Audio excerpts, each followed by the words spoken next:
Elime doğdu gül yüzün ah. Kana kana içtim dünümü, yüzüme güldü ilk sözün ah. Yana yana seçtim günümü sen.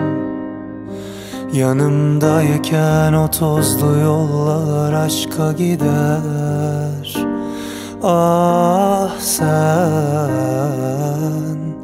sonumuzu yazsan inan dayanamam, ölürüm ben. Ayrılık bize günah, sonunda yansam bırakmam ah. Elime doğdu gül yüzün ah. Kana kana içtim dünümü, yüzüme güldü ilk sözün ah. Yana yana seçtim günümü, gel.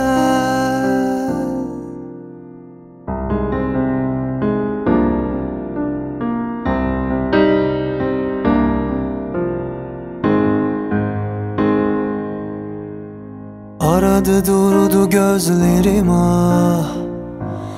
Bekledi günler geceler, yalnızdım uyuyamadım.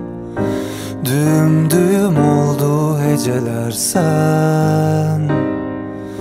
Yanımdayken o tozlu yollar aşka gider. Ah sen, sonumuzu yazsan inan dayanamam, ölürüm ben. Ayrılık bize günah, sonunda yansam bırakmam ah. Elime doğdu gül yüzün ah. Kana kana içtim dünümü, yüzüme güldü ilk sözün ah. Yana yana seçtim günümü, elime doğdu gül yüzün ah. Kana kana içtim dünümü, yüzüme güldü ilk sözün ah.